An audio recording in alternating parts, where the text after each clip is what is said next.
तो आदाब, नमस्कार, गुड इवनिंग, सत श्री अकाल। एक बार फिर आप तमाम लोगों का स्वागत है क्राइम तक की कहानी के इस एपिसोड में। उम्मीद है पूरी फैमिली अच्छी होगी, अपना और अपनों का ख्याल रख रही होगी। एक सवाल कई बार बहुत सारे लोगों के मन में आता है, ये जो हमारी दुनिया है ये तो हम देख रहे हैं कैसी है, हमसे पहले की दुनिया कैसी थी, उससे पहले की दुनिया कैसी थी, हमारे पूर्वज कैसे थे, वो कैसे रहते थे, क्या करते थे, उनकी मौत के बाद क्या हुआ, हम लोगों की मौत के बाद क्या होगा, इस दुनिया के अलावा बाकी की दुनिया कैसी होती है, ज़मीन आसमान के फ़र्क क्या है, आसमान में कौन सी दुनिया बसती है, मरने के वक्त कैसा लगता है, मरने के बाद क्या होता है। ये बड़े सिंपल सवाल हैं, लेकिन कुछ लोग इन्हीं सवालों के जवाब तलाशने के लिए किस हद तक जा सकते हैं, आज की कहानी है वो। कहते हैं कि काला जादू, तंत्र मंत्र और ये सारी चीज़ें, अंधविश्वास आमतौर पर उन लोगों को ज़्यादा होता है, वो लोग ज़्यादा घिरे होते हैं जो कम पढ़े लिखे होते हैं। लेकिन वक्त वक्त पर ये चीज़ें गलत साबित होती रही। बहुत पढ़े लिखे, बहुत विद्वान, जानकार, इंटेलेक्चुअल, इंटेलिजेंट ऐसे लोग भी कई बार इन चीज़ों का शिकार होते हैं। कहानी केरल के तिरुवनंतपुरम की है और ख़त्म होती है जाकर अरुणाचल प्रदेश में। केरल में एक लड़की रहा करती थी, उसका नाम है आर्या बी नायर, उम्र 29 साल। आर्या तिरुवनंतपुरम में ही एक स्कूल में फ्रेंच पढ़ाया करती थी। अच्छी खासी पढ़ी लिखी, उसकी फैमिली का बैकग्राउंड अच्छा, बहुत सारे पढ़े लिखे लोग, सब सेटल। तो आर्या अचानक 27 मार्च को तिरुवनंतपुरम से गायब हो जाती है। अब शाम तक जब वो घर नहीं लौटती तो घर वालों को चिंता होती, और उस चिंता की एक वजह थी, आर्या की शादी तय हो गई थी और ये शादी अगले महीने होनी थी, यानी कि मई में। और ये शादी आर्या की मर्जी से तय हुई थी। ऐसा कुछ नहीं था कि आर्या को कहीं और इश्क मोहब्बत थी, जबरन शादी करा रहे थे। सब कुछ परिवार और आर्या की सहमति और मर्जी से ये शादी तय हुई और आर्या भी खुश थी।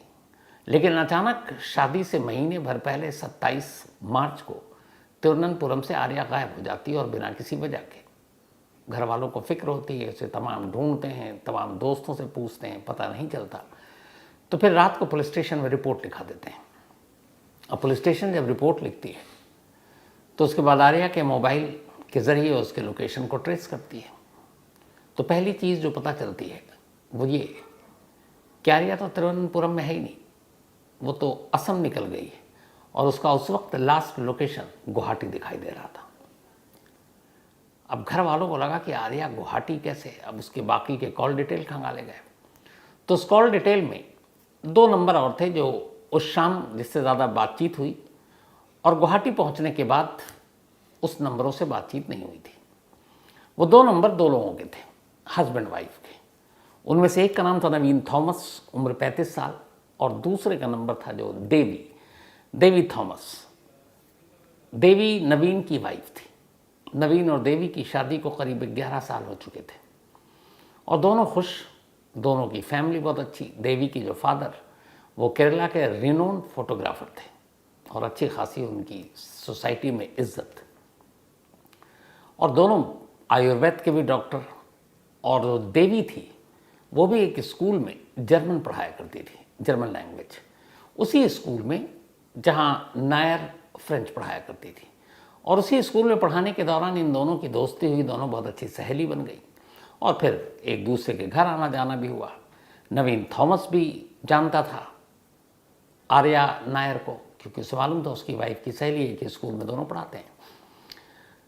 और तीनों बेहद पढ़े लिखे, तीनों वेल सेटल्ड, पैसे की कमी नहीं, अच्छा घर, फैमिली अच्छी।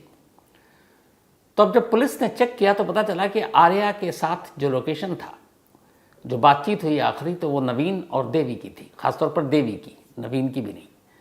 तो अब देवी के कॉल डिटेल से जब पता चला तो घर वालों से पूछा गया तो पता चला हाँ, देवी तो दोस्त है आर्या की। लेकिन बिना बताए भी ये लोग गुवाहाटी क्यों गए, अब ये फिक्र थी। लेकिन फिर लगा कि होगा कुछ काम, लौट आएंगे।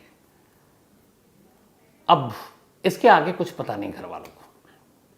27 से 28 मार्च हो गया, आर्या का कोई खबर नहीं है, मोबाइल स्विच ऑफ था। अब इधर दूसरी कहानी शुरू होती है। 27 मार्च को तिरुवनंतपुरम की एक फ़्लाइट से 3 लोग गुवाहाटी पहुंचते हैं और ये तीनों यही थे, नवीन थॉमस, उसकी वाइफ देवी और आर्या, देवी की सहेली। तीनों वहाँ पहुँचकर एक होटल में चेक इन करते हैं, थोड़ा बहुत गुवाहाटी घूमते हैं और फिर नेक्स्ट डे 28 मार्च को ये लोग फिर गुवाहाटी से निकलते हैं और अरुणाचल प्रदेश पहुँचते हैं।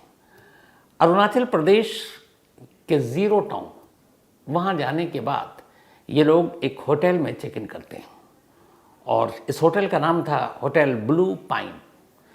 तो होटल ब्लू पाइन में 28 मार्च को एक मेल और 2 फीमेल, यानी कि थॉमस, उसकी वाइफ देवी और फिर आर्या, ये तीनों ब्लू पाइन होटल में एक ही रूम लेते हैं और तीनों शेयर करते हैं एक ही रूम। एक एक्स्ट्रा बेड उसमें उन्होंने होटल के स्टाफ से बोला था आप लगा दें। उसके बाद 28 मार्च को ये पहुँचे। 28 मार्च की शाम को इन्होंने अरुणाचल प्रदेश और ये जो ज़ीरो इलाका है, सिटी है, वहाँ घूमा। फिर 29 मार्च को भी ये लोग ब्रेकफास्ट करने के बाद निकलते हैं और पूरे शहर के चक्कर काटते हैं, घूमते फिरते हैं, फिर वापस आते हैं। 30 मार्च को भी ये घूमते हैं, इधर उधर जाते हैं, आते हैं और होटल में नॉर्मल रहते हैं। 31 मार्च को भी ये तीनों बाहर जाते हैं और नॉर्मल बिल्कुल तमाम होटल स्टाफ से ढंग से मिलते हैं। तो 28 को चेक इन करते हैं और 28, 29, 30, 31 इन 4 दिनों में ये अलग अलग एक जो एक टूरिस्ट होता है उसकी तरह घूमते हैं। फिर 1 अप्रैल आ जाती है। 1 अप्रैल को सुबह से ये लोग कमरे के अंदर हैं। अच्छा, इन्होंने अपना होटल का बिल भी दे रखा था एडवांस में ही। तो अब ये निकले नहीं। कई बार होता है आदमी 4 दिन से घूम रहा है, होटल वालों को भी लगा कि हो सकता है कुछ मजबूरियां हों, तो ये लोग बाहर निकले नहीं। होटल स्टाफ ने भी ध्यान नहीं दिया। अब 1 से 2 अप्रैल हो गई। जब 2 अप्रैल की तारीख आई तो फिर सुबह ब्रेकफास्ट के लिए भी लोग बाहर नहीं आए और उस वक्त बुफे भी लगता था कि बाहर आ जाएंगे तो ये लोग ब्रेकफास्ट करेंगे, लेकिन कमरे से कोई आया नहीं। बुफे का टाइम 10:30 के आसपास था। होटल स्टाफ को लगा 24 घंटे हो गए ये लोग कमरे से बाहर नहीं आए, क्योंकि एक और भी थी कि रूम की क्लीनिंग होती है। तो वो सफाई करने वाले ने भी डोरबेल बजाया।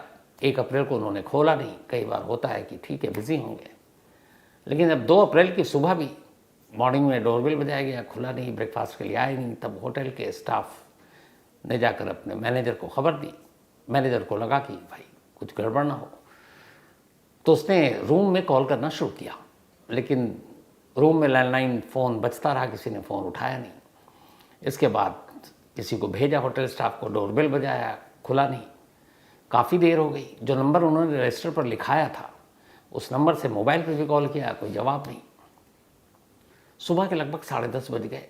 जब बहुत देर तक घंटी और तमाम चीज़ों के बावजूद कुछ खुला नहीं, तब होटल स्टाफ को लगा कि कुछ गड़बड़ है, तो क्या किया जाए। फिर उन्होंने फैसला किया कि मास्टर की से दरवाज़ा खोलते हैं। इसके बाद मास्टर की से जैसे ही दरवाज़ा खोला, सारे चौंक पड़े। सामने रूम में 2 लाशें पड़ी थी। एक बेड पर जो लाश थी वो नवीन थॉमस की थी। दूसरी लाश होटल के कमरे के फर्श पर पड़ी थी, वो देवी की थी, नवीन की वाइफ की। अब होटल स्टाफ को लगा कि इस कमरे में 3 लोग थे, 2 की लाश पड़ी है, इसका मतलब है कि तीसरी फिर महिला आर्या बची, तो वो कहाँ है। अब दिमाग में उस वक्त यही चल रहा है कि शायद उसी ने कत्ल किया। लेकिन तभी अब वो कमरे के अंदर बाकी खून तमाम, बेड पे भी, फर्श पे भी, और कुछ खून के निशान बाथरूम की तरफ जा रहे थे। अब होटल के कुछ स्टाफ जब बाथरूम की तरफ गए तो वहाँ से एक चीख के वापस आया। तीसरी लाश बाथरूम में पड़ी थी, आर्या की। फौरन पुलिस को खबर दी गई। पुलिस मौके पर पहुंची। अब पुलिस ने कमरे को पूरी तलाशी ली, बॉडी को चेक किया। तीनों की मौत लगभग एक तरीके से। तीनों की कलाई पर कट का निशान था किसी तेजधार हथियार से, और कमरे के अंदर कोई भी ऐसी मतलब चीज़ दिखाई नहीं दी जिससे लगा कि कोई फोर्सफुली इन पर हमला किया गया है। बेड अपनी जगह, सामान उनकी अपनी जगह, और सबसे बड़ी बात यह थी कि कमरा अंदर से लॉक भी था, तो कमरे के अंदर कोई फोर्सफुली आ नहीं सकता। हालांकि मास्टर की भी है, गुंजाइश पुलिस रखती है कि कोई शायद आए और मार दे। तो अब पुलिस देख रही है और तीनों के कत्ल का तरीका भी लगभग एक जैसा। ऐसा लगा कि कातिल ने बड़ी होशियारी से कत्ल किया है। अब इसके बाद पुलिस कमरे की बारीकी से छानबीन करती है, तभी उसकी नज़र एक कमरे में रखी प्लेट पर जाती है। उस प्लेट पर कुछ बाल रखे हुए थे, बालों के गुच्छे। अब कई होटल में आप जाते हैं तो बहुत सारे आपको जैसे टी की मशीन होती है, चाय आप पी सकते हैं, कुछ प्लेट्स होते हैं वहाँ रखे हुए। तो वैसी एक टी प्लेट, उसमें बालों का गुच्छा। अब ये बात गले नहीं उतरती कि भाई बाल प्लेट में कोई क्यों रखेगा, और उसी प्लेट के पास बालों के गुच्छा के बराबर में कुछ ब्लैक ब्रेसलेट भी पड़े हुए हैं, और वो भी बड़ा अजीब लग रहा है। अब इन चीज़ों को देखकर पुलिस का माथा ठनका, फिर और तलाशी ली गई कि कुछ सबूत मिले। तभी पुलिस को बेड के किनारे टेबल पर एक पेपर में एक नोट मिलता है, और उस नोट में ये लिखा था कि हम लोगों ने अपनी ज़िंदगी बहुत अच्छे से जी, अब हम जा रहे हैं। तो इस नोट के मिलते ही लग गया कि यह मामला सुसाइड का है, क्योंकि कमरे के अंदर नोट था। लेकिन अब अरुणाचल पुलिस ये कैसे तय करे कि ये नोट इनमें से किसी ने एक ने लिखा है। अब पुलिस रिसेप्शन पर जाती है, उनकी डिटेल निकालती है, डिटेल बिल्कुल सही था। ये लोग, इन्होंने बताया तिरुवनंतपुरम से आए हैं, नाम जो उनका था वो आईडी कार्ड भी दिया था।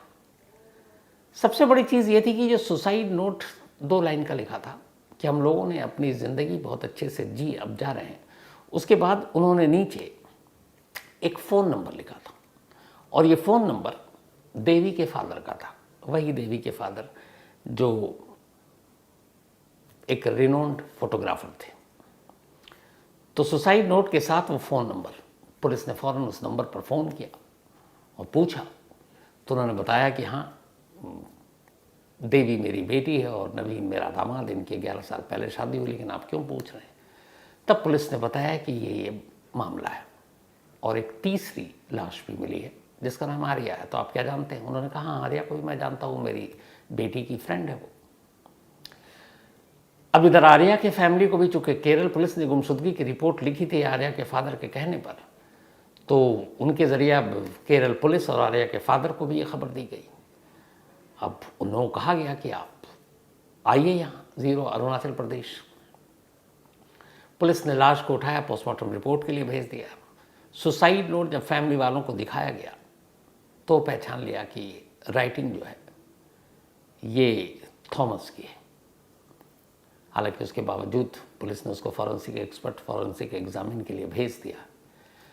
लेकिन अब इस सुसाइड नोट में हमने अपनी ज़िंदगी जी लिया और अब हम जा रहे हैं, और उस प्लेट में रखे हुए कुछ बालों के गुच्छे, काले रंग के ब्रेसलेट, इन सारी चीज़ों का मतलब क्या, और क्यों इन्होंने केरल से निकलकर अरुणाचल प्रदेश के एक छोटे से सिटी को चुना सुसाइड करने के लिए, अगर ये सुसाइड है। ये सवाल अरुणाचल प्रदेश पुलिस के भी मन में। फैमिली का इंतज़ार किया, फैमिली आई, फैमिली से पूछताछ हुई। इस दौरान में इन सभी के जो दोस्त थे उन लोगों से भी पूछताछ की, फ़ोन पर भी बातचीत हुई।